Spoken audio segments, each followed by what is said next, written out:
Hi everyone, welcome back to my channel. This is Priyanka. I hope you guys are doing well. So, this is lecture number 3rd. We have already done with lecture number 1 and 2, where we spoke about what capital market is. Then we started with participants of capital market. And participants में हमने सबसे पहले ये जाना था कि under writer क्या होता है, अंडर राइटिंग क्या होती है, उसकी रोल क्या होती है कैपिटल मार्केट में. Today we will be speaking on mutual funds, that what is role of mutual fund when it participates in capital market. But before that एक समझने की कोशिश करते हैं कि एग्जाम्पल के through, because I love teaching with the help of examples. So आज ऐसे ही कुछ ट्राई करते हैं. तो एक इमेजिन कीजिए कि आपने एक बहुत ही लग्जरी घर ख़रीदा है, वेरी पॉश बंगलो. ओके, ऐसे ही बनाते ना. Now you have two option. ठीक है, आपको इसको सजाना है, you have to decorate this house. You have two option. The option first is own, मतलब आप अपने हिसाब से घर को डेकोरेट करना, आपकी मर्ज़ी. आपको अगर ऑरेंज कलर पसंद है तो आप घर को ऑरेंज कलर दे दो, पिंक पसंद है पिंक दे दो, ब्लू, मतलब जो आपका मन करे वो आप करो. And the second option is taking help of an expert. And bye expert I mean interior designer. मतलब आप इंटीरियर डिज़ाइनर की हेल्प लेते हो कि यार मुझे कोई एक्सपर्ट बताए कि कौन से रूम में कौन सा कलर आना चाहिए according to the light in that room. और if there is no light, if the light बहुत कम आ रही है तो फिर कौन सा, ताकि रूम ब्राइट दिखे, फिर मंदिर कहाँ पे हो, या फिर ये कहाँ हो वो कहाँ हो. तो आप बोलते हो कि यार let's take help of an interior designer because I have no idea, I am not that much of creative person. So ये दो आपके ऑप्शन है. This is exactly what mutual fund is. What is mutual fund is you take help of an expert. आप एक expert की help लेते हो mutual fund में इन्वेस्ट करने के लिए. अब आप बोलोगे कि ओन का क्या काम है इसमें. ओन का मतलब है स्टॉक एक्सचेंज. जब आप स्टॉक एक्सचेंज में ट्रेडिंग करते हो, दैट इज़ जब आप बाइंग एंड सेलिंग करते हो ऑलरेडी एग्जिस्टिंग शेयर्स का, उसे हम कहाँ करते हैं, स्टॉक एक्सचेंज में करते हैं, उसे ट्रेडिंग बोलते हैं. लेकिन ये आप तब कर सकते हो when you have knowledge in that field. जब आपको बहुत ज़्यादा नॉलेज हो, आपको पता हो कि कैसे ट्रेडिंग किया जाता है, कब किया जाता है, कब बेनिफिट होगा, ओके लॉस होने वाला है, नहीं करते हैं, ये सारी चीज़ें जब आपको पता होगी तब आप स्टॉक एक्सचेंज में जा सकते हो. But what if you have no idea, आपको थोड़ा नॉलेज कम है उस फील्ड के बारे में. So this is where mutual fund comes. यहाँ पे म्यूचुअल फंड आता है. और म्यूचुअल फंड यानी आप एक्सपर्ट्स से हेल्प लेते हो, आप एक्सपर्ट की गाइडेंस लेते हो. आपको एक्सपर्ट बताएगा आपके जो पैसे हैं. एज एन इन्वेस्टर जब आप पैसे इन्वेस्ट करते हो तो एक्सपर्ट आपसे पैसे लेगा, आपकी ज़रूरतों को समझेगा और उस हिसाब से आगे वो शेयर्स में इन्वेस्ट करेगा. So this is what mutual fund is, where you take help of an expert. And own का मतलब हो गया स्टॉक एक्सचेंज, जो सेकेंडरी मार्केट में होता है. ओके, सो आई होप आपको म्यूचुअल फंड क्या है एटलीस्ट एक हिंट लग गया होगा, जहाँ पे आप एक्सपर्ट्स की हेल्प लेते हो शेयर्स में इन्वेस्ट करने के लिए. Now since 1963 mutual fund of UTI has been operating in India. India में 1963 से चल रहा है म्यूचुअल फंड. कौन लेके आया था, यूटीआई लेके आया था. अब मैं आपको बता दूं म्यूचुअल फंड की रेगुलेटरी बॉडी सेबी है, that is security Exchange Board of India. जब भी कोई न्यू प्रपोज़ल आता है म्यूचुअल फंड्स को लेके तो वो ज़रूरी है कि सेबी के साथ रजिस्टर किया जाए. इनफैक्ट सेबी गाइडलाइंस सेट करता है, प्रोसीजर रूल्स सब कुछ सेट करता है म्यूचुअल फंड के लिए. मतलब mutual fund has to follow all the guidelines which are being set by Security Exchange Board of India. मतलब अगर सेबी के दिए गए रूल्स का आपने फॉलो नहीं किया है तो वहाँ पे आपको प्रॉब्लम हो सकती है. A mutual fund is a trust that pools together the savings of a number of investors who share a common financial goal.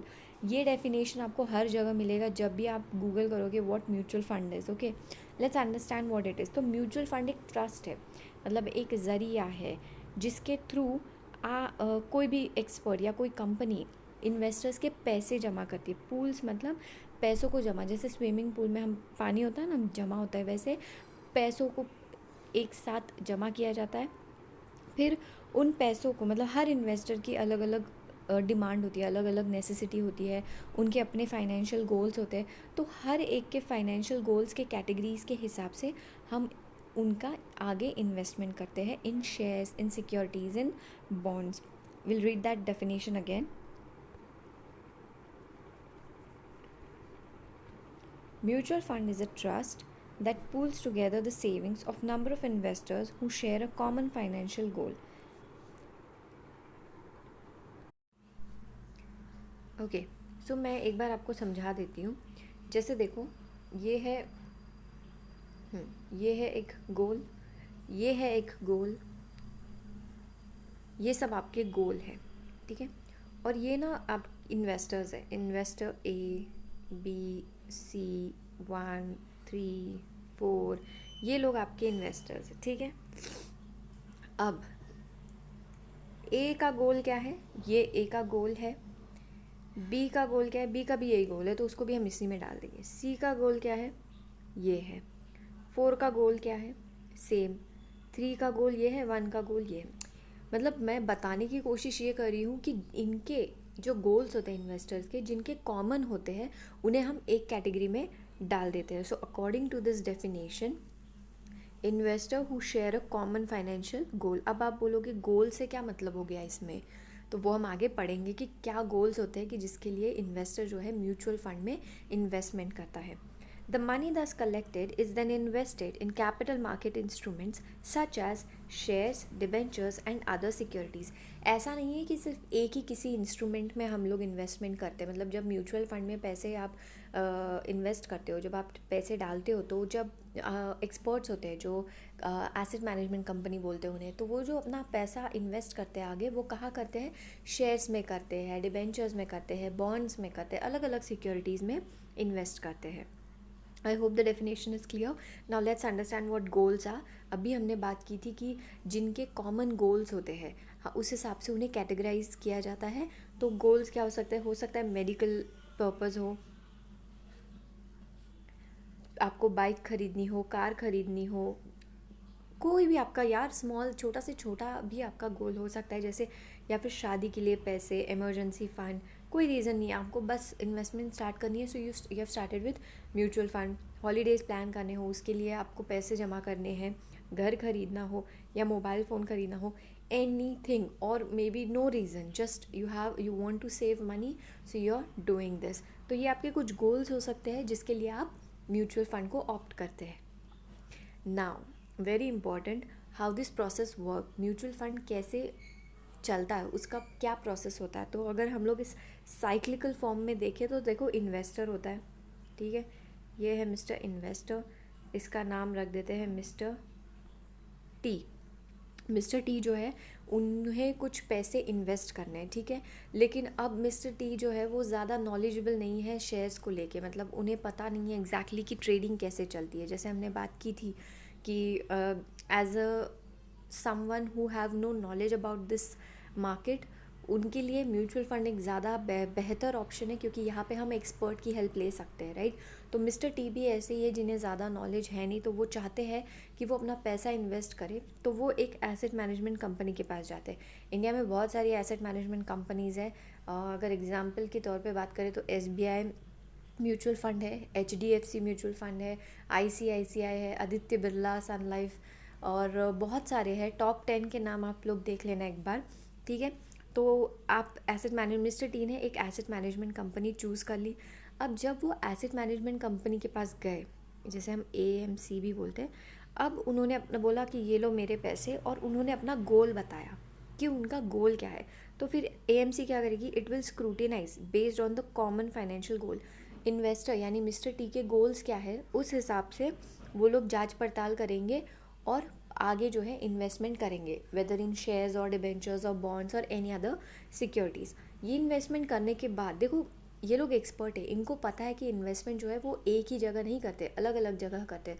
तो वो उस हिसाब से करेंगे कि भाई मिस्टर टी को नुकसान नहीं होना चाहिए, कुछ भी हो जाए लेकिन उनको सिर्फ बेनिफिट होना चाहिए, तो उस हिसाब से वो इन्वेस्टमेंट करेंगे.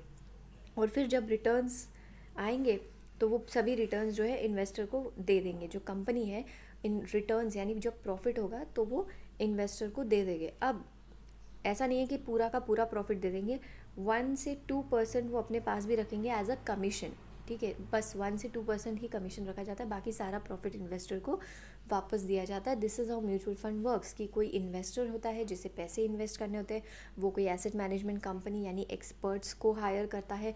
एक्सपर्ट्स स्क्रूटिनाइज यानी जांच पड़ताल करती है, गोल्स को समझती है इन्वेस्टर के और पैसे को इन्वेस्ट करती है। इन्वेस्टमेंट के बाद जो इनकम आती है, जो प्रॉफिट आती है, वो उसे इन्वेस्टर को वापस दिया जाता है 1 या 2% अपने पास रख के। This is how it looks, this is the procedure is. Now, mutual fund concentrate their investment in capital market securities such as stocks and bonds. अभी हमने बात की कि यहाँ पे कहाँ पे कॉन्सेंट्रेशन होता है, यानी अगर अभी हम बात करें कि कैपिटल मार्केट में म्यूचुअल फंड करता क्या है, तो वो इन्वेस्टमेंट करता है। किस में इन्वेस्टमेंट करता है? स्टॉक्स में या बॉन्ड्स में। In this way they provide funds for long term investments. देखो, हमने बात की थी कि capital market is all about long term funds, long term investment. तो म्यूचुअल फंड जो है यहाँ पे वो फंड्स प्रोवाइड करता है।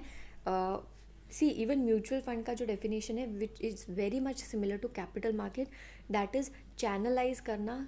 लोगों के जो पैसे ऐसे ही पड़े हैं वो पैसे उठा के उन लोगों को देना जो इसका अच्छे से यूज़ करेंगे, यानी प्रोडक्टिव पर्पस के लिए डालना। सो बेसिकली जो जिनके पास रेगुलर इनकम होती है, जो सेविंग्स करते हैं, उनके पैसे ऐसे ही पड़े होते हैं। तो इससे अच्छा है कि आप ऐसे जगह पे उन पैसों को इन्वेस्ट करो जिससे प्रोडक्टिविटी हो, जिससे इकोनॉमी का भी ग्रोथ हो।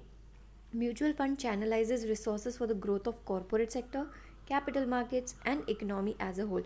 मतलब म्यूचुअल फंड किस किस चीज़ों को पैसे कहाँ पैसे पहुँचाती है, चैनलाइज कहाँ करती है। चैनलाइज मतलब वो कहाँ पे पहुँचाती है वो पैसे, रिसोर्सेज इज फंड्स, ठीक है। तो ये फंड्स को कहाँ पहुँचाया जाता है?